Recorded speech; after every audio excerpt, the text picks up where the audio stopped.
Welcome to विद्यालय study point. आज की इस वीडियो में हम डिस्कस करने वाले हैं क्लास 12 का शारीरिक शिक्षा का पेपर। एंड आप सभी को जैसा कि पता होगा, हमने ऑलरेडी इसका जो है पार्ट 1 डिस्कस किया था, जिसके अंदर हमने सेक्शन ए और सेक्शन बी हमने डिस्कस कर लिया। आज की इस वीडियो में हम जो आगे के सेक्शन आपका सी, सेक्शन डी और सेक्शन ई रह गया था, वो हम पार्ट 2 वाली वीडियो यानी आज की इस वीडियो में हम कवर करेंगे। बाकी जिन बच्चों ने पार्ट 1 को नहीं देखा है, आपको लिंक डिस्क्रिप्शन में मिल जाएगा, आप वहां से जरूर पार्ट 1 देख लेना। चलिए, पेपर कुछ इस तरह से आता है आपका, आप देख सकते हैं। आपका जो है अधिकतम अंक दिया हुआ है, जैसे 70 नंबर का आपका फिजिकल एजुकेशन का पेपर होता है। 3 घंटे आपके पास रहते हैं पेपर को करने के लिए। बाकी जो बच्चे नए हैं, पहली बार देख रहे हैं इस पेपर को, तो मैं एक बार आपको दिखा देता हूँ कि क्या पैटर्न रहता है। जैसे इस तरह से आपका जो है बोर्ड में पेपर आएगा, ठीक है। एंड यहाँ पे नीचे की तरफ आएंगे एंड इसके अंदर नोट में जो यही चीजें लिखी रहती है कि आपके टोटल पेज कितने होंगे। 37 क्वेश्चन है आपके टोटल इस पेपर के अंदर एंड टाइमिंग के बारे में लिखा रहता है। चलिए, हम निर्देश की तरफ यानी सामान्य निर्देश की तरफ आते हैं। यहाँ से आपका बताया गया है पेपर के पैटर्न के बारे में। एंड मैं हर बार इसे बताता हूँ क्योंकि काफी ज्यादा नए बच्चे भी आकर वीडियो को देखते हैं। तो आपका जो ये पेपर है फिजिकल एजुकेशन का, वो 5 सेक्शन के अंदर डिवाइड है। एंड इसमें टोटल जो है 37 क्वेश्चन। फिर यहाँ सेक्शन वाइज बताया हुआ है, जो कि हमने सेक्शन ए और बी हमने पार्ट 1 वाली वीडियो थी उसके अंदर डिस्कस कर लिया था, जिसके अंदर 1 से 18 तक आपका सेक्शन ए में बहुविकल्पी यानी एमसीक्यू टाइप क्वेश्चंस थे। और सेक्शन बी के अंदर 19 से 24 तक आपके 2-2 नंबर के क्वेश्चन थे, जिनमें से किसी 5 को ही करने के लिए बोला गया था। आज का जो वीडियो रहेगा सेक्शन सी, सेक्शन डी और सेक्शन ई, ये हमारा रह गया था पार्ट 2 में। एंड इसको आज हम कवर करेंगे। 25 से 30 तक आपका जो है 3-3 अंक के क्वेश्चन होंगे, इसके अंदर कोई 5 करने होंगे आपको। सेक्शन डी के अंदर जो है आपके 4-4 नंबर के जो है केस स्टडी वाले क्वेश्चन होंगे। एंड ये क्वेश्चन नंबर 31 से 33 तक। 34 से लेकर 37 तक जो है आपके 5-5 नंबर के क्वेश्चन होंगे, जो कि सेक्शन ई में रहेगा, ठीक है। एंड आई होप कि आप समझ गए होंगे पैटर्न। एंड बार बार मैं इसे बताता हूँ क्योंकि काफी ज्यादा बच्चे नए भी आकर वीडियो को देख रहे होते हैं पहली बार। चलिए, इंग्लिश मीडियम में भी वैसा ही है जैसा मैंने आपको हिंदी मीडियम में समझाया, सेम जस्ट वैसा ही आपको इंग्लिश मीडियम में भी इंस्ट्रक्शन देखने को मिलेगा। आप यहाँ पे देख सकते हैं। तो ये इंग्लिश मीडियम है, जो बच्चे इंग्लिश मीडियम के उन्हें पढ़ना चाहे तो पढ़ सकते हैं। हम डायरेक्ट जो हमारा सेक्शन सी था, सेक्शन सी बच गया था, वहां की तरफ आते हैं। चलिए, यहाँ से आपका सेक्शन सी स्टार्ट हो जाता है। एंड इसमें देखेंगे क्वेश्चन नंबर 25 है आपका, जिसके अंदर पूछा गया है प्रतियोगिता आयोजन की जो है विभिन्न समितियों में सजावट तथा समारोह समिति की प्रतियोगिता से पूर्व, दौरान तथा समाप्ति पर जिम्मेदारी लिखनी है। यानी कोई भी प्रतियोगिता होती है ना, आयोजन होता है, तो उसमें क्या क्या चीजें होती है। एक तो प्रतियोगिता प्रतियोगिता से पूर्व जो है सजावट या समारोह जो भी होता है उसके बारे में क्या किया जाता है आपको बताना है। उसके दौरान क्या होता है और उसकी समाप्ति पे क्या होता है, क्या क्या जिम्मेदारी होती है आपको बताना है समितियों की। अगर हम देखें इस क्वेश्चन का आंसर, तो सजावट तथा समारोह समिति अगर देखें तो इसके पूर्व में क्या रहेगी, सुनिश्चित करती है कि उसे कहाँ पर कितनी, जैसे कि मैदान, स्टेडियम, मंच और सजावट की आवश्यकता है, कहाँ पे किया जाए और कितनी सजावट की आवश्यकता है। दौरान देखिए यानी प्रतियोगिता प्रतियोगिता जो हो रही है उस दौरान क्या किया जाता है, सजावट संबंधी किसी भी कमी को दूर करना। एंड समाप्ति पर क्या किया जाता है, सजावट तथा समारोह संबंधी सभी जानकारी आयोजन समिति को देना। तो ये रहता है कोई भी प्रतियोगिता होती है उस दौरान हो गया, उससे पहले हो गया, समाप्ति पर क्या क्या किया जाता है, क्या क्या जिम्मेदारियां रहती है समितियों की। ठीक है, ये क्वेश्चन आपका कंप्लीट हो गया। एंड हाँ, एक और चीज आपके लिए इंपॉर्टेंट चीज है 20 सैंपल पेपर से रिलेटेड। अगर आप 20 सैंपल पेपर फिजिकल का, आप हिस्ट्री का या आपको पॉलिटिकल चाहिए तो आप ले सकते हैं। मैंने आपको कई बार बताया है कि आप हमारे द्वारा जो है 20 सैंपल पेपर सभी को प्रोवाइड करवाए जा रहे हैं। जस्ट 99 में आपका एक सब्जेक्ट का आपको मिल जाएगा। अगर आप लेना चाहते हैं तो मैं आपको एक नंबर देता हूँ। आप, ये नंबर है 95 40 48 44 64। ये नंबर है, इस पे जाके आप कांटेक्ट कर सकते हैं, व्हाट्सअप नंबर है ये आपका। एंड यहाँ पे जाके आप पूछ सकते हैं कोई भी क्वेरी हो आपकी, अगर आपको चाहिए। जस्ट 99 में आपको जो है एक सब्जेक्ट का मिलेगा। अगर आप तीनों लेते हैं तो कुछ डिस्काउंट आपको मिल जाएगा। तो हमारे द्वारा 20 सैंपल पेपर जो है प्रोवाइड करवाए गए। अगर किसी बच्चे को लेना है तो ले सकते हैं। इतने कम रुपए में है कि आपको कहीं पर भी नहीं मिलेगा 20 सैंपल पेपर। यहाँ तक कि अगर आप देखेंगे 10-10 सैंपल पेपर जो है आपको, जो आप लेते हैं तो वो आपको 300-300 रुपए का मिलता है, 250-300 का। जस्ट हम 99 में आपको 20 सैंपल पेपर प्रोवाइड करवा रहे हैं आपके एग्जाम्स के लिए। आप खरीदना चाहते हैं तो ले, आपको दिए गए नंबर पे कॉन्टैक्ट कर सकते हैं। चलिए, हम आते हैं अब अगले क्वेश्चन की तरफ। एंड उससे पहले 25वां जो क्वेश्चन हमने डिस्कस किया, इसी को एक बार हम इंग्लिश मीडियम में भी देख लेते हैं। तो ये आपका क्वेश्चन इंग्लिश मीडियम में है 25वां। Write the responsibilities of the decoration and जो है ceremonial committee in the various committees of organizing the competition before, during and the at the end of the competition। ये आपका दिया हुआ तो डेकोरेशन एंड फंक्शन कमेटी अगर हम देखें तो यहाँ पे बताया गया पूर्व यानी एक्स, यहाँ पे इंश्योर, यहाँ पे यानी कंपटीशन जो है उससे पहले, बिफोर यहाँ पे आपको लिखना है, before ensure how much decoration he needs on the ground like stadium stage, during देखे तो रिमूविंग एनी जो है डेकोर जो है deficiencies, and at the end देखे provide all information regarding decoration and ceremony to the organising committee. तो ये आप इसके अंदर लिखेंगे before, during, at end the जो कंपटीशन। तो ये आपका हो जाएगा पहला क्वेश्चन कंप्लीट। चलिए अगले क्वेश्चन की तरफ आते हैं हम। अगला क्वेश्चन है आपसे पूछा गया 26वां, एंड इसको पहले हम हिंदी मीडियम में देख लेते हैं। एंड ये है आपका 26वां क्वेश्चन। यहाँ पे बोला गया 26वें क्वेश्चन में बुलिमिया नर्वोसा लक्षण के कोई 6 लक्षण आपको लिखने हैं। जो बुलिमिया नर्वोसा है ये एक रोग है, ठीक है, याद रखना ये क्या है, एक रोग है एंड बीमारी है ये होता है तो इसके कौन कौन से लक्षण होते हैं, तो ये आपके सामने आंसर है। छुप छुप कर एकांत में भोजन करना, बार बार भोजन करना, वजन बार बार कम या ज्यादा होना, खाने के बाद अक्सर उल्टी करना या पेशाब का जो है बहाना करना, बार बार पाचन संबंधी दवाई या चूर्ण व नुस्खे लेना, कमजोरी व चक्कर आना, ये नुस्खे जो है लक्षण रहते हैं अगर किसी को बुलिमिया नर्वोसा है, ठीक है, ये लक्षण है इस बीमारी का। अगर हम इसी को जस्ट इंग्लिश मीडियम में भी देखें तो ये आपका इंग्लिश मीडियम में कुछ इस तरह से होगा ये क्वेश्चन।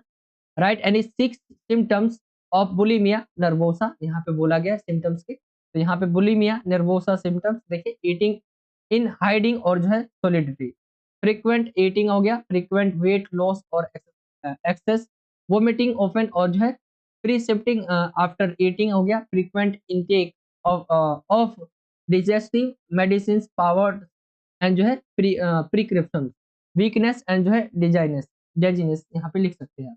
तो ये आपके पॉइंट होंगे इंग्लिश मीडियम में, ये आपका होगा क्वेश्चन 26 कंप्लीट। चलिए अगले क्वेश्चन की तरफ हम चलते हैं। अगला क्वेश्चन है आपका 27वां।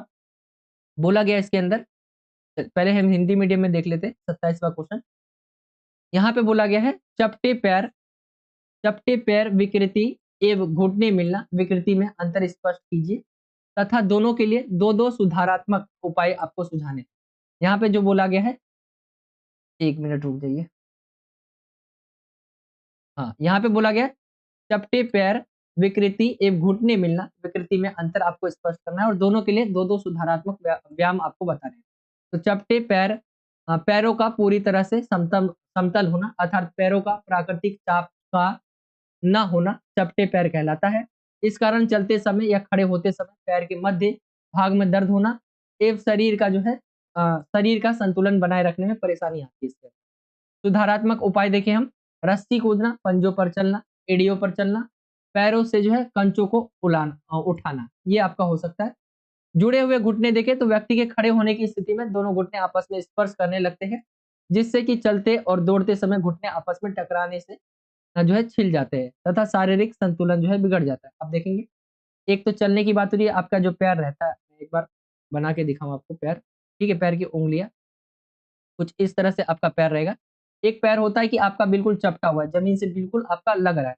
एक पैर देखेंगे तो यहाँ पे कुछ ऐसा डिजाइन बना होता है एंड आपका जो कुछ भाग होता है जमीन पे नहीं लगता है। यहाँ पे चपटे पैर के बारे में बात की गई थी एंड इससे संतुलन हम बना नहीं पाते। शरीर के जो मध्य भाग है उसके अंदर दर्द भी होता है इससे। इसके उपाय बताए हुए थे, रस्सी कूदे, आप पंजों पे चले, एड़ियों पर चले, पंजों पैरों को से जो है कंचों को उठाना, ये हो सकता है। जो जुड़े हुए घुटने होते हैं, अब देखेंगे पैर है, ये आपका घुटना है, ठीक है, ये बीच वाला घुटना है एंड यहाँ पे अगर आप देखेंगे तो चलते समय क्या है, दोनों घुटने जो है आपस में टकराते हैं। तो जुड़े हुए घुटनों में क्या होता है, व्यक्ति के खड़े रहने की स्थिति में दोनों घुटने क्या है आपस में स्पर्श करने लगते हैं जिससे कि क्या होते हैं, दौड़ते समय या चलते समय क्या है, ये आपस में टकराने से जो है छिल जाते हैं तथा शारीरिक संतुलन होता है वो बिगड़ जाता है। इसके सुधारात्मक उपाय क्या है, तो घोड़सवारी करना, अर्थ बैठक लगाना, टांगों में जो है टांगों को यहाँ पे आप इसे छोड़ दें, सिर्फ 2 ही पॉइंट लिखे, अर्ध बैठक लगाना और घोड़सवारी करना। अर्ध बैठक मतलब आधा बैठना फिर ऊपर उठना, ये हो सकता है। तो ये आपका कंप्लीट हो जाएगा क्वेश्चन।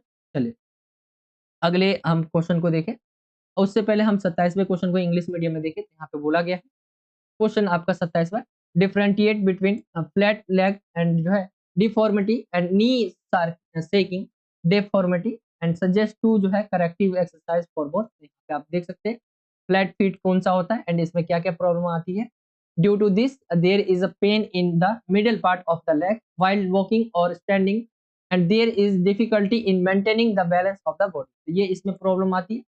एंड यहाँ पे इसमें क्या क्या जो हम क्या कर सकते हैं एक्सरसाइज, तो यहाँ पे बोला गया जंपिंग आप कर सकते हैं, वॉकिंग ऑन द टोज, ठीक है, वॉकिंग ऑन द एंकलेस, ठीक है, ये आप इसके अंदर कर सकते हैं। Lifting marbles with the feet, ये आपका हो जाएगा। एंड अगर हम इसी को देख अगले को देखें, यहाँ पे बोला गया है जॉइंट्स जो नी होता है उसके बारे में। तो यहाँ पे बोला गया है in the position of the person standing both knees starting touching each other so that while walking and running the knees जो है collide with each other feel and the physical balance is disturb. यहाँ पे जो बोला गया है exercise वहाँ पे हॉर्स राइडिंग यानी सेमी सीटिंग ये बोला गया करने के लिए, ठीक है, तो ये हो जाएगा आपका। चलिए अगले क्वेश्चन की तरफ आते हैं। अगला क्वेश्चन है 28वां एंड हिंदी मीडियम में पहले हम इसे देख लेते हैं 28वें क्वेश्चन को। यहाँ पे बोला गया है संतुलित आहार जो है कि घटकों को सूचीबद्ध करें तथा इसके कार्य को परिभाषित करें। तो संतुलित आहार देखें हम, संतुलित आहार के घटक कार्बोहाइड्रेट, प्रोटीन, वसा, विटामिन, खनिज और पानी होते हैं। इसके कार्य अगर हम देखें तो नीचे की तरफ इसके कार्य भी बताए हुए हैं। चलिए कार्य को देख लेते हैं हम इसके। तो संतुलित आहार द्वारा जो है पर्याप्त ऊर्जा दी जाती है। यहाँ पे देखेंगे ऊर्जा हमें मिलती है। ये व्यक्ति को अधिकतम स्तर तक बढ़ने और विकसित करने में मदद करता है। संतुलित आहार द्वारा अंगों का जो है समुचित कार्य किया जाता है। ये खराब हो चुके ऊतकों को ठीक करने में मदद करता है। संतुलित आहार शरीर की रक्षा में सुधार करता है। यह समग्र स्वास्थ्य स्थिति में सुधार करने में मदद करता है। संतुलित आहार जो है चयापचय में सुधार करता है। ये कमी होने से होने वाली जो है ये कमी से होने वाली बीमारियों को रोकता है, यानी इसकी कमी से होने वाली जो बीमारियां हैं उससे रोकता है और शरीर के वजन को बनाए रखता है। यानी कोई बीमारी है उसको जो है हमें रोकता है और उस शरीर के वजन को बनाए रखने में मदद करता है, जिससे व्यक्ति की समग्र जो है कार्य क्षमता में सुधार होता है। तो ये इसके कार्य हैं या इसके लाभ भी आप कह सकते हैं, ठीक है। तो ये आपका हो जाएगा संतुलित आहार के बारे में कंप्लीट। चलिए इसी क्वेश्चन को हम एक बार इंग्लिश मीडियम में देख ले। List the components of balance diet and define its function. तो यहाँ पे बैलेंस डाइट के बारे में बताया गया, जैसे carbohydrate, proteins, fats, vitamins, minerals and water. इनके फंक्शंस की बात करें बैलेंस डाइट की तो कुछ इस तरह से आपका दिया हुआ है। अगर देखिए यहाँ पे बोला गया एनर्जी हमें देता है ये, ठीक है। बैलेंस डाइट क्या है, हमें एनर्जी प्रोवाइड करवाता है। यहाँ पे आप पढ़ सकते हैं given by a balance diet, energy is given by balance diet हो गया। It helps the person to grow and develop to the maximum level हो गया। प्रॉपर फंक्शनिंग और of organs is done by balance diet, ये आप point देख सकते हैं। It help in healing the damage issue हो गया।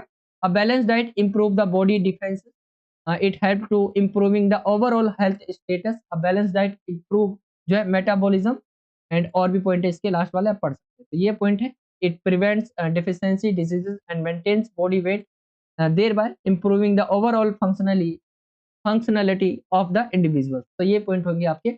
इसके आप इसके या तो एडवांटेजेस बोल सकते हैं या फंक्शंस ऑफ बैलेंस डाइट के क्या क्या। तो ये आपके पॉइंट्स थे, आई होप आप समझ गए होंगे। चलिए अगले क्वेश्चन की तरफ चलते हैं। अगला क्वेश्चन है 29वां एंड 29वें से पहले हम इंग्लिश मीडियम में आने से पहले हिंदी मीडियम में से हम कर लेते हैं। यहाँ पे बोला गया 29वां क्वेश्चन बायो मैकेनिक्स या जैव यांत्रिकी का अर्थ आपको बताना है और खेलों में इनके महत्व की आपको व्याख्या करनी है। तो बायो मैकेनिक्स शब्द जो है दो शब्दों के मेल से अर्थात जैव और यांत्रिकी। जैव का अर्थ है जीवित जीव और चीजें और यांत्रिकी का अर्थ है भौतिक का क्षेत्र अर्थात शरीर की गतिविधियों से संबंधित बल का अध्ययन कर, ठीक है। ये भी कहा जाता है कि जो बायोमैकेनिक्स है जीवित जीवों पर बलों के प्रभाव का अध्ययन है। अगर हम इसके महत्व की बात करें तो खेलों में जो है प्रदर्शन को बेहतर बनाता है, तकनीकों में सुधार, बेहतर खेल उपकरण का विकास हो गया, प्रशिक्षण तकनीक में सुधार, खेल चोटों को रोके और मानव शरीर को समझने में मदद करता है। तो ये आपके पॉइंट होंगे, ठीक है। आई होप कि आपको दिख रहा होगा ये एंड मैं आपको एक बार दिखा देता हूँ स्क्रॉल करके, ये नीचे है।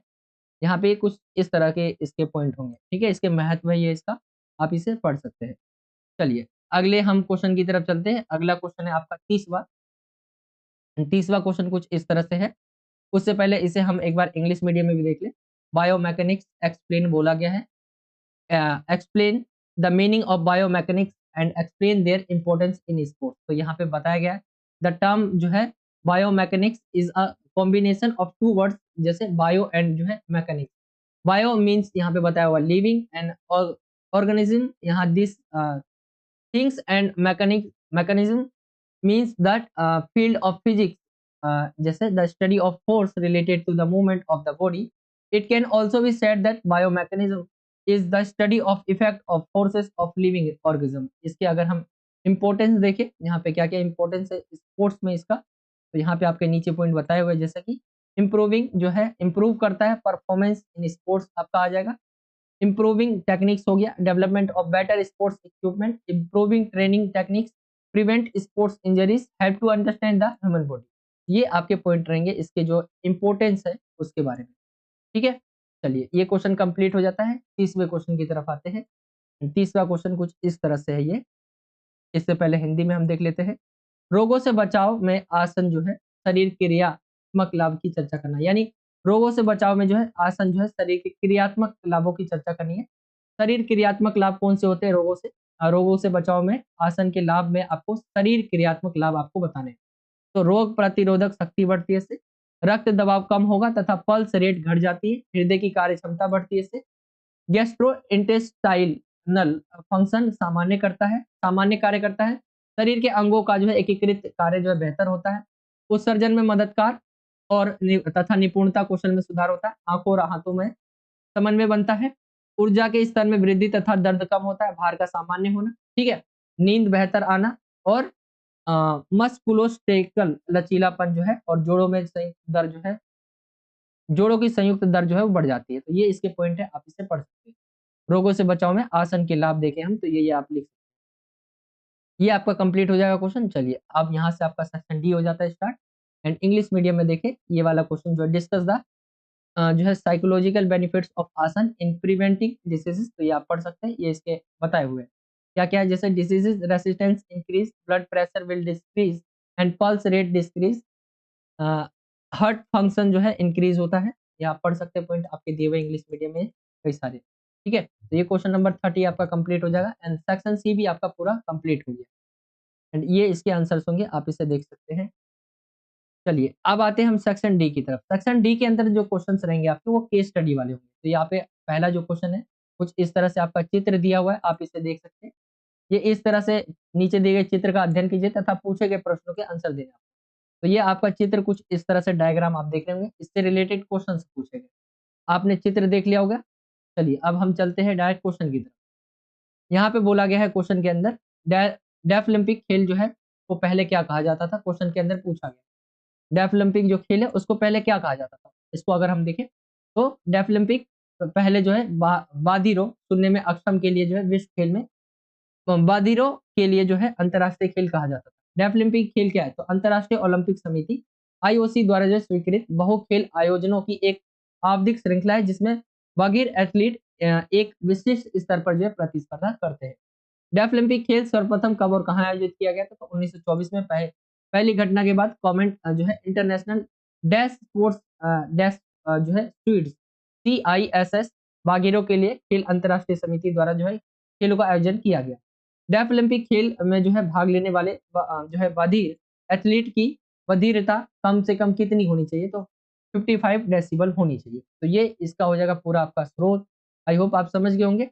एंड इंग्लिश मीडियम में इसी स्रोत वाले क्वेश्चन को अगर हम देखें तो कुछ इस तरह से ये आपका दिया हुआ डायग्राम है एंड इससे रिलेटेड कुछ इस तरह से क्वेश्चंस पूछे गए। जैसे क्वेश्चन है what was formally called the deaf Olympic game, तो यहाँ पे आप बता सकते हैं डेफ ओलंपिक फॉर्मली कॉल्ड जो है world game for the deaf and international games for the deaf.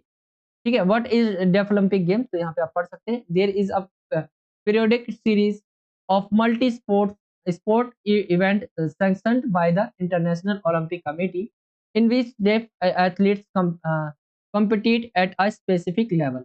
When तीसरा क्वेश्चन है when and where the Deaflympic games first held, तो यहाँ पे इन द बताया हुआ है 1924 के अंदर the games have been organized by the Comite International des Sports des Sourds, यहाँ पे international committee of sports for deaf since the first event in 1924। आगे देखिए हम अगला क्वेश्चन बताया गया है, पूछा गया है व्हाट इज द मिनिमम जो है डेफनेस, यहाँ पे बोला गया है a deaf athlete participating in a Deaflympic sports, तो 55 डेसिबल्स बताया गया। तो ये आपका जो है दूसरा क्वेश्चन भी कंप्लीट हो जाएगा। ठीक है, चलिए अगले क्वेश्चन की तरफ आते हैं हम। अगला क्वेश्चन जो आपसे पूछा गया है वो है कुछ इस तरह से, आपका फिगर दिया हुआ है, आप इसे देख सकते हैं, विटामिन चार्ट दिया हुआ है आपका। चलिए हिंदी में पहले हम देख लेते हैं, ये आपका फिगर है, आप इसे देख सकते हैं। यहाँ पे कई सारे विटामिन बताए हुए, जैसे विटामिन ए हो गया, बी हो गया, ठीक है। यहाँ पे B1 B2 B3, ठीक है, इस तरह से बताया हुआ है। विटामिन के, डी, सी ये आपका बताया हुआ है। एंड ये चार्ट आपने देख लिया। चलिए हम क्वेश्चन की तरफ चलते हैं। क्वेश्चन पूछा गया इसके अंदर, विटामिन चार्ट के अनुसार जो है अधिकतम जो है कार्बोहाइड्रेट किससे प्राप्त होता है, यहाँ पे पूछा गया, तो साबुत अनाज से। विटामिन चार्ट के अनुसार किस विटामिन कमी से जो है बेरी नामक जो है रोग होता है, तो विटामिन बी से। विटामिन सी के कोई 4 जो है आपको स्रोत लिखना है, तो खट्टे फल, आंवला, टमाटर, नींबू, अंकुरित अनाज, हरी सब्जियां व हरी मिर्च, ये विटामिन सी के स्रोत है। चलिए चौथा क्वेश्चन है, पाचन क्रिया के लिए अत्यंत आवश्यक आंतों की भीतरी बैक्टीरिया का निर्माण खून के जो है थक्का जमाने में सहायक कौन सा विटामिन सहायक है, विटामिन के। ये इसका राइट आंसर होगा। तो ये आपका क्वेश्चन कंप्लीट हो जाता है। एंड ये आपका क्वेश्चन नंबर था 32। ठीक है, ये विटामिन वाला था। एंड इससे जो है आप एक और चीज कि आप इसे देखेंगे स्रोत को, इससे भी आप पता कर सकते हैं, इसके स्रोत यहाँ पे दिए हुए जैसे हरे, तो इनसे भी आप प्राप्त कर सकते हैं आंसर एंड लिख सकते हैं। चलिए अगले क्वेश्चन की हम तरफ चलते हैं। एंड ये है आपका 33 क्वेश्चन। इंग्लिश मीडियम में 32 को देखें, आपका जो 32वां क्वेश्चन है। एंड विटामिन चार्ट आपने देख ही लिया है। यहाँ पे क्वेश्चंस की तरफ हम आते हैं। एंड यहाँ पे क्वेश्चंस पूछे गए हैं, जैसे व्हाट इज द मैक्सिमम जो है carbohydrate obtained according to the vitamin chart, तो यहाँ पे फ्रॉम होल ग्रेन्स, यहाँ पे राइट आंसर होगा। According to the vitamin chart which vitamin deficiency causes diseases called beri, तो vitamin B. Right any 4 sources of vitamin C, तो यहाँ पे आप बता सकते हैं जो भी गोसबेरी है, फ्रूट्स है, टमाटोस है, लेमन हो गया आपका, ठीक है, ग्रीन वेजिटेबल्स, ये सारी चीजें आप बता सकते हैं। एसेंशियल फॉर जो है digestion, formation of bacteria in the जो है intestines, which vitamin help in blood clotting, तो यहाँ पे अगर देखें तो विटामिन के इसका राइट आंसर होगा। चलिए ये क्वेश्चन आपका कंप्लीट हो गया है। अगले क्वेश्चन की तरफ आते हैं। एंड अगला क्वेश्चन आप देख सकते हैं कुछ इस तरह से, ये आपका डायग्राम है, इससे रिलेटेड क्वेश्चंस पूछे गए, तो हम डायरेक्ट क्वेश्चन की तरफ आते हैं। एंड हाँ पहले हम हिंदी मीडियम में देख लेते हैं इसका। तो ये आपने देख लिया चार्ट, यहाँ पे फेंकते हुए जो है भाला फेंकते हुए आप कुछ इस तरह से देख रहे होंगे। एंड इससे रिलेटेड क्वेश्चन है। आइए क्वेश्चन देखते हैं हम। जैवलिन थ्रो बोलते हैं इसे गेम को। तो क्वेश्चन है आपका, उपरोक्त चित्रों में जो है न्यूटन की गति के किस नियम को दर्शाया गया है? तो क्रिया प्रतिक्रिया का नियम गति का तीसरा नियम है। गति के इस नियम में प्रत्येक क्रिया के साथ एक समान और विपरीत प्रतिक्रिया होती है। चित्र के एक में जो है चित्र एक में जो है क्या दर्शाया गया है? तो अगर आप चित्र की तरफ चले ऊपर की तरफ, तो यहाँ पे पूछा गया है, एक बार देख लेते हैं हम चित्र 1। यहाँ पे लिखा होगा प्रॉपर की चित्र 1 आपका, जैसे यहाँ पे जैसे मान लेते हैं ये हम चित्र 1 है, ये 2 है एंड ये 3 है, ठीक है। तो ये आपके ऐसे कुछ इस तरह से क्वेश्चन पूछे जा सकते हैं। तो जैसे यहाँ पे बोला गया है क्वेश्चन के अंदर कि चित्र 1 है, उसके अंदर क्या दर्शाया गया है? अगर हम इसके आंसर्स को देखें तो तैरते समय जब हम पानी को पीछे से पीछे की ओर धकेलते हैं, तो हमारा शरीर आगे की ओर प्रतिक्रिया जो है यानी आगे की ओर चलता है। तो ये चित्र 1 में दिखाया गया। चित्र 2 में क्या दर्शाया गया? तो गोली चलाने में जब गोली चलती है तो गोली आगे चलती है, जबकि बंदूक जो है पीछे की ओर धक्का देते हैं। तो ये दूसरा चित्र है जिसके अंदर बताया गया। एंड अगर हम तीसरे की तरफ आए, आम जिंदगी में इस नियम का उदाहरण आपको स्पष्ट करना है। तो अगर हम देखें, जब हम चलते हैं तो हमारा जो है अपने पैर से जो है जमीन को धक्का देकर पीछे की ओर बल लगाते हैं। वही प्रतिक्रिया बल आगे की दिशा में जमीन द्वारा लगाया जाता है। ये हमें आगे बढ़ाने में सक्षम बनाता है। तो ये आपका 4th क्वेश्चन हो जाएगा। एंड ये वाला भी सेक्शन आपका कंप्लीट हो जाएगा। चलिए इसको हम इंग्लिश मीडियम में भी देख लेते हैं इस क्वेश्चन को। हिंदी मीडियम में हमने कर लिया, इंग्लिश मीडियम में देखें तो यहाँ पे आपका जो है वही वाला है जो आपका फिगर है।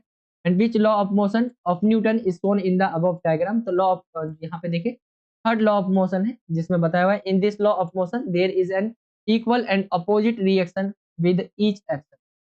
व्हाट इज बीइंग जो है डिस्प्लेड इन फिगर 1, यहाँ पे बताया गया when we push the water backwards while swimming our body moves forward.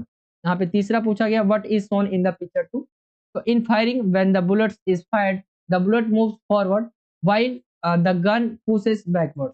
ठीक है, explain this rule in common life, तो when we walk we apply a force backwards by pushing the ground with our foot and the same reaction force is acted by the ground in the forward direction and it enables us to move forward। तो ये आपका इसका answer हो जाएगा and ये आपका question complete हो जाता है। चलिए ये आपका पूरा सेक्शन कंप्लीट हो गया है। अगले सेक्शन की तरफ आते हैं हम। वो सेक्शन है आपका ए एंड इसके अंदर बड़े-बड़े क्वेश्चंस होंगे आपके, ठीक है? 5-5 नंबर के क्वेश्चंस होंगे जो हमने अभी डिस्कस किए सभी 4-4 नंबर के। तो सेक्शन ई की तरफ आते हैं। इसके पहले क्वेश्चन की तरफ आते हैं एंड सेक्शन ई में पहला क्वेश्चन पूछा गया है, व्यक्तिगत को परिभाषित कीजिए। व्यक्तिगत के बिग 5 सिद्धांतों का आपको वर्णन करना है। तो व्यक्तिगत शब्द की उत्पत्ति जो है लैटिन भाषा के शब्द पर्सोना से हुई है जिसका अर्थ होता है मास्क या मुखौटा। लेकिन यदि हम विस्तार से इसके अर्थ को जानें तो जैविक रूप, आकार एवं जो है मनोवैज्ञानिक रूप, सहनशीलता, सामाजिक रूप देखें तो चरित्र, भावनात्मक गुण देखें तो रुचि या व्यवहार योग्यता आदि विशेषता इसके अंदर शामिल है। सामाजिक रूप जो है चरित्र 5 सिद्धांतों के निम्नलिखित लक्षण है। जैसे अगर हम इसके लक्षण देखें या सिद्धांत देखें हम इसके तो कुछ इस तरह से बताया हुआ है। स्पष्टता संबंधी लक्षण, ठीक है? इसको आपको एक्सप्लेन करना होगा। स्पष्टता संबंधी लक्षण हो गया, कर्तव्यनिष्ठता संबंधी लक्षण हो गया, बहिर्मुखता संबंधी लक्षण, सहमतता संबंधी लक्षण या मनोविक्षुभता संबंधी लक्षण। ये आपके पॉइंट होंगे जो आपको एक्सप्लेन करने होंगे एंड एक्सप्लेन करके भी दिखाए हुए हैं। नीचे की तरफ अगर हम चले तो यहाँ पे एक्सप्लेन किया हुआ है एंड आप इसे देख सकते हैं। एक्सप्लेन किया हुआ जैसे स्पष्टता संबंधी जो है लक्षण बोला गया है तो इसके अंदर स्पष्टता संबंधी लक्षण का आकलन ये दर्शाता है कि व्यक्ति कितना कल्पनाशील, व्यवहारिक, रचनात्मक, विभिन्न विषयों में रुचि रखने वाला, कितनी बौद्धिक जिज्ञासा रखने वाला, नए विषयों को सीखने में योग्य तथा नए अनुभवों का आनंद लेने वाला, ठीक है? आदि ये हो सकता है इसका स्पष्टता संबंधी लक्षण। कर्तव्य निष्ठता संबंधी लक्षण के अंदर तो कर्तव्य निष्ठता संबंधी लक्षण का आकलन ये दर्शाता है कि व्यक्ति का कितना जो है व्यक्ति कितना जीवन की चुनौतियों का सामना करने में सक्षम है, कितनी महत्वाकांक्षी, आत्म अनुशासित, कृत्यव्य निष्ठा व तथा कठोर परिश्रमी है, कितना योजनाबद्ध कार्य करता है। ये चीजें हो सकती है इसके अंदर। आगे अगर हम देखें तो बहिर्मुखता यहाँ पे बताया गया एंड बहिर्मुखता में देखें हम तो इसमें बोला गया है इस लक्षण का आकलन जो है ये दर्शाता है कि व्यक्ति कितना जो है ऊर्जावान है, कितनी सकारात्मक भावना रखता है, कितने स्वीकारने की क्षमता रखता है, कितनी मिलनसार तथा जिंदा दिल है, कितना स्नेहपूर्ण तथा मित्रतापूर्ण जो है व्यवहार रखता है। सहमता संबंधी लक्षण, इस लक्षण का आकलन यह दर्शाता है कि व्यक्ति कितना उदार है, कितना दूसरों को सहयोग करने वाला है, कितना मित्रतापूर्ण है, कितना व्यवस्थित रूप से कार्य करने वाला है। एंड मनोविक्षुब्धता मने मनोविक्षुब्धता संबंधी लक्षण देखिए तो इस लक्षण का आकलन ये दर्शाता है कि व्यक्ति कितना गुस्सा करने वाला है, कितना अवसाद में रहने वाला तथा अवसाद पर नियंत्रण करने वाला है, कितना चिंतित रहता है, कितनी भावनाओं पर जो है नियंत्रण रख सकता है। तो ये इसके पॉइंट होंगे। तो ये आपका क्वेश्चन कंप्लीट हो जाएगा, ठीक है? आपका 34वां क्वेश्चन था, कुछ इस तरह से हो जाएगा ये, जिसके अंदर क्वेश्चन पूछा गया था, व्यक्तिगत को परिभाषित करना था और इसके 5 सिद्धांतों के बारे में आपको बताना था। ये क्वेश्चन हो गया आपका कंप्लीट। चलिए अगले क्वेश्चन की तरफ आते हैं एंड उससे पहले हम इसे इंग्लिश मीडियम में देखें। Define personality and describe big 5 theories of personality ये पूछे गए। तो आप पर्सनैलिटी आप यहाँ पे देख सकते हैं एक्सप्लेन किया गया है। मैं आपको इंग्लिश मीडियम में एक्सप्लेन करके नहीं बताऊंगा। आप यहाँ पे लिखा हुआ देख सकते हैं। एंड इसके 5 थ्योरी क्या-क्या है? यहाँ पे क्लैरिटी सिम्पटम्स हो गया, ठीक है? कंसाइंटिवनेस आपका हो गया, जो है एक्सट्रोवर्सन हो गया, अ, कंसेशनल हो गया एंड यहाँ पे जो है साइटोकी सिम्पटम्स हो गया। तो ये आपके 5 जो दिए हुए सिद्धांत है कुछ इस तरह से हो जाएंगे एंड इसको एक्सप्लेन भी किया गया है कुछ इस तरह से आप इसे देख सकते हैं। जैसे क्लैरिटी हो गया आपका, ये सारे जो 5 है आपके पांचों को डिफाइन किया गया है। तो ये आपका इंग्लिश मीडियम में एक क्वेश्चन हो जाएगा, आप इसे देख सकते हैं। ठीक है, मैं दोबारा दिखा देता हूँ क्योंकि मैं पढ़ के नहीं बताने वाला। चलिए अगले क्वेश्चन की तरफ चलते हैं। 35वां क्वेश्चन है एंड हिंदी मीडियम में पहले चलते हैं 35वें क्वेश्चन की तरफ। यहाँ पे बोला गया 35वें क्वेश्चन में भारत में महिलाओं की खेल भागीदारी के बारे में आपको बताना है। तो महिलाओं की जो है खेल में हिस्सेदारी जो रहती है उसके बारे में आपको बताना है। तो अगर हम देखें खेल प्रकृति में खेल सार्वभौमिक है। पहले के दिनों में केवल पुरुष ही अधिकांश क्या है खेलों में भाग लेते थे और महिलाओं को भाग लेने की अनुमति नहीं थी। पहले महिलाओं को शारीरिक, मनोवैज्ञानिक, पारिवारिक, सामाजिक, सांस्कृतिक जैसे कई बाधाओं का सामना करना पड़ता था, धार्मिक वगैरह। लेकिन बाद में जो है उन्होंने सभी घटनाओं में सक्रिय भागीदारी जो है शुरू कर दी। तो पहले के समय देखिए हम तो महिलाओं को ज्यादा भाग हुआ नहीं करता था इन खेलों के अंदर, लेकिन धीरे-धीरे जैसे समय बीता वैसे-वैसे महिलाएं भी जो है इनके अंदर शामिल होते गई। आगे और देख सकते हैं पॉइंट जिसके अंदर बताया गया है, महिला खेल प्रतिभागी अपने खेल करियर के दौरान कई बाधाओं या बाधाओं का सामना करती है। इस तरह की बाधाएं उन्हें खेलों में शामिल होने से रोकती है या उन्हें प्रशिक्षण से रोकती है। तो बाधाओं के बारे में आप बता सकते हैं। फिर भी भारत में महिला जो है हैंडबॉल खिलाड़ियों को महिला क्रिकेटरों, हॉकी और बैडमिंटन खिलाड़ियों की मान्यता नहीं दी जाती है। हाल ही में लड़कियों की हैंडबॉल टीम ने जो है लेबनान में बैरूत में आयोजित 19 के तहत जो है 15वीं एशियाई जूनियर गर्ल हैंडबॉल चैंपियनशिप में भाग लिया। केवल भागीदारी महत्वपूर्ण नहीं है, इसमें अच्छा कोचिंग और अच्छी तरह के खेलने और पदक प्राप्त करने के लिए सुविधाएं जो है प्रदान करनी चाहिए। हम सभी को भारत में लड़कियों के हैंडबॉल खेल को जो है प्रोत्साहित करना चाहिए और खिलाड़ियों को समर्थन देने के लिए सरकार द्वारा वित्त पोषित कोचिंग सेंटर जो है खोलना चाहिए। तो ये आप बता सकते हैं इसके अंदर। आगे हम देखें और भी इसके पॉइंट्स है। जैसे सभी स्कूलों और कॉलेजों में क्या है, विश्वविद्यालयों में महिलाओं की खेल में जो भागीदारी है उसको भी क्या है प्रोत्साहित करना चाहिए। सरकारी निजी निकायों और महिलाओं की खेल भागीदारी के लिए एक नियमित जागरूकता कार्यक्रम आयोजित करना चाहिए और उन्हें प्रोत्साहित करना चाहिए। परिवारों को भी अपने लड़कियों को बिना किसी संकोच, सामाजिक बोझ के सभी प्रकार के खेलों में भाग लेने के लिए समर्थन करना चाहिए और ये भी नहीं सोचना चाहिए कि लोग क्या कहते हैं। ठीक है, ये सोचना नहीं चाहिए लोग क्या कहेंगे। ये चीजें बताया गया है। अब समय बदल रहा है और भारतीय महिलाएं अपनी क्षमता जो है साबित करी और पॉइंट है, आप इसे पढ़ सकते हैं। बहुत सारे इसके अंदर पॉइंट लिखे हुए। ठीक है, तो ये आपका बड़े अंक का है इसीलिए बहुत ज्यादा पॉइंट है। आप इसे पढ़ सकते हैं। ये आपका क्वेश्चन कुछ इस तरह से ही आपको लिखना हो। तो ये आपका कंप्लीट हो जाएगा क्वेश्चन नंबर 35। चलिए 36 की तरफ आते हैं एंड इंग्लिश मीडियम में देख सकते हैं इसको। Tell us about women's sports participation in India, यहाँ पे बताया गया। जैसे आप पहले की बात करें तो बहुत सारे जो है इनके ऊपर क्या थे, अ, बहुत चीजों से इन्हें रोका जाता था। ठीक है, पार्टिसिपेशन से रोका जाता था गेम के अंदर। एंड ये इसके बारे में बता सकते हैं आप। इसके अंदर इसके अंदर जो दूसरा पॉइंट है इसके अंदर जो है ये भी बता सकते हैं, फीमेल स्पोर्ट्स पार्टिसिपेशन जो है फेस मैनी ऑब्स्टेकल्स और जो है ड्यूरिंग देयर जो यानी स्पोर्ट्स जो करियर रहता है उसके अंदर जो है उन दिनों वो बहुत सारे जो प्रॉब्लम है वो भी फेस करती है। ये सारी चीजें आप बता सकते हैं इसमें। एंड और भी पॉइंट है इंग्लिश मीडियम में, आप इसे देख सकते हैं। ठीक है, ये पॉइंट है, आप इन्हें लिखना चाहे लिख सकते हैं, पढ़ना चाहे पढ़ सकते हैं, वीडियो को रोक। चलिए अगले क्वेश्चन की तरफ आते हैं। क्वेश्चन नंबर है आपका 36 एंड हिंदी मीडियम में देखते हैं पहले हम इसको। विटामिन क्या है, यहाँ पे पूछा गया क्वेश्चन में। एंड तथा इसके भागों का वर्णन कीजिए तथा अथवा वसा एवं जल को घुलनशील विटामिन और उनके जो है जरूरतों की व्याख्या करें। तो विटामिन क्या होता है, शरीर के लिए आवश्यक व आधारभूत पोषक तत्व है जो कि शरीर की क्षमता, सहनशीलता व स्फूर्ति को बढ़ाकर जो है इसे फिट रखने में मदद करता है। ये दो प्रकार के होते हैं विटामिन के भाग। देखिए पानी में घुलनशील विटामिन, विटामिन बी और सी दूसरा बोला गया है। वसा में घुलनशील विटामिन जो कि विटामिन ए, डी, ई और के होते हैं। पानी में घुलनशील विटामिन को अगर हम देखें तो कुछ इस तरह से बताया गया है। नीचे की तरफ आए हम तो ये आपका है पानी में जो घुलने वाले विटामिन है, जैसे विटामिन बी बताया गया है। इसके अंतर्गत समूह बी के विटामिन आते हैं जिन्हें सामूहिक रूप से विटामिन बी कॉम्प्लेक्स कहते हैं। ये हमारी पाचन क्रिया व सामान्य स्वास्थ्य के लिए अत्यंत आवश्यक है। इसकी कमी से बेरी बेरी नामक जो है रोग हो जाता है। इसके स्रोत देखें तो दूध, दही, पनीर, घी, जो है मक्खन, अंडा, मछली, टमाटर, हरी पत्तेदार व सूखी मेवे इसके अंदर आते हैं। सूखी हरी पत्तेदार सब्जियां भी इसके अंदर आती है। ये हो जाएगा। इसी के अंदर जो है घुलनशील वाले में विटामिन सी भी आता है। एंड विटामिन सी अगर हम देखें तो ये गर्मी ऑक्सीजन के संपर्क में आते ही निष्क्रिय हो जाता है। खेलों के दृष्टिकोण से यह सहनशीलता बढ़ाने में महत्वपूर्ण है। दांत हो गया, अस्थि, रक्त वाहिनियों को मजबूत करता है। स्रोत देखें तो खट्टे फल, आंवला, टमाटर, नींबू, अंकुरित अनाज, हरी सब्जियां व हरी मिर्च इसके स्रोत है। ठीक है, अब एक तो आ गया आपका। अब देखिए हम वसा के अंदर। ठीक है, वसा के अंदर घुलनशील विटामिन देखें तो vitamin A, vitamin D, vitamin के और विटामिन ई कुछ इस तरह से आपका दिया हुआ है। जैसे हम विटामिन ए को देखें तो यहाँ पे बताया गया ये विटामिन सामान्य शारीरिक विकास, आंखों व त्वचा को स्वस्थ रखने के लिए अत्यंत आवश्यक है।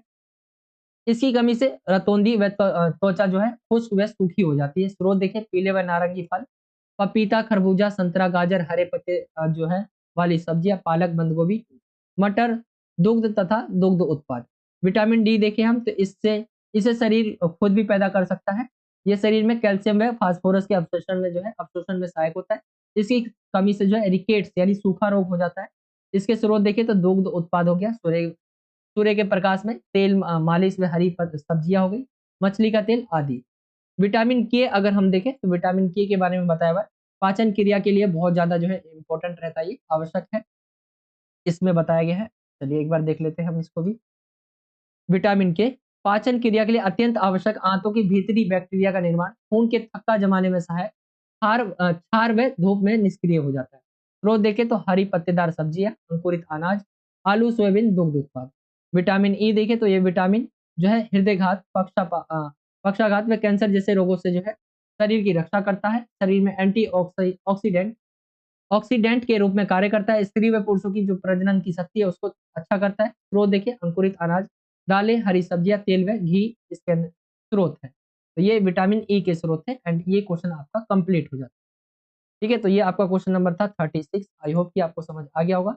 विटामिन के बारे में पूछा गया था एंड विटामिन के जो है वसा और जल में जो घुलनशील है उसमें, तो पानी में सबसे पहले घुलनशील विटामिन एंड वसा में घुलनशील विटामिन, इसके बारे में बताया गया। चलिए अगले क्वेश्चन की तरफ आते हैं एंड उससे पहले हम चलते हैं एक बार इंग्लिश मीडियम में 36 को ही देख लें। तो व्हाट इज विटामिन यहाँ पे पूछा गया है।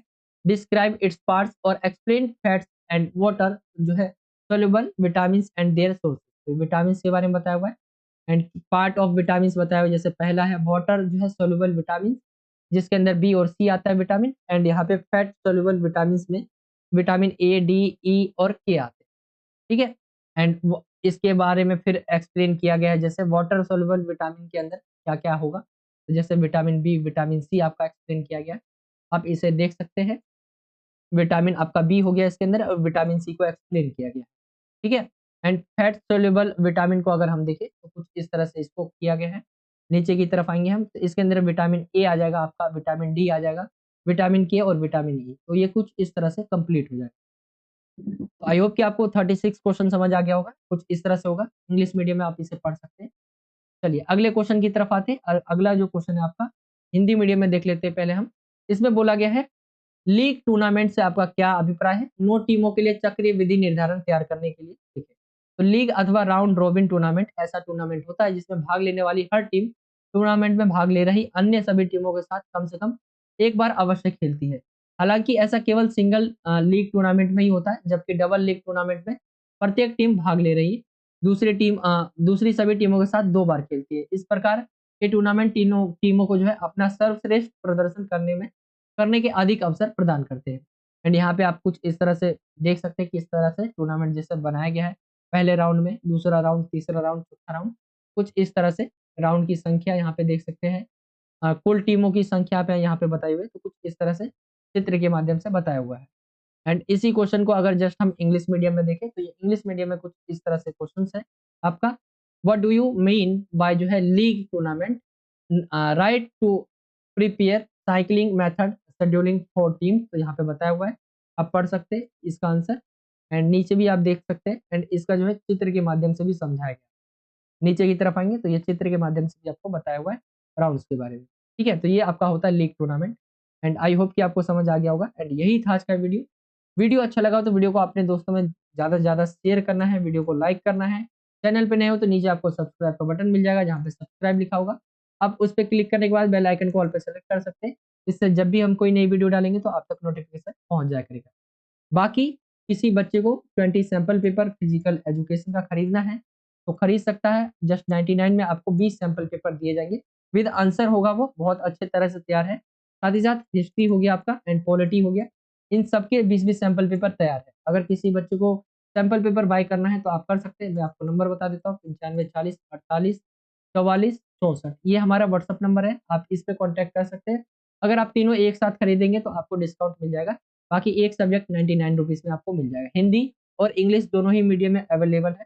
आप बाय करना चाहते हैं तो कर सकते हैं। इसके ऊपर ये जो नंबर दिख रहा है आपको, इसके ऊपर आप कॉन्टैक्ट जरूर करिए अगर आपको चाहिए। बाकी ये था आज का वीडियो। चलिए मिलता हूँ आपसे अगली और एक्साइटिंग वीडियो में। जब तक ले जय हिंद, जय भारत, वंदे मातरम।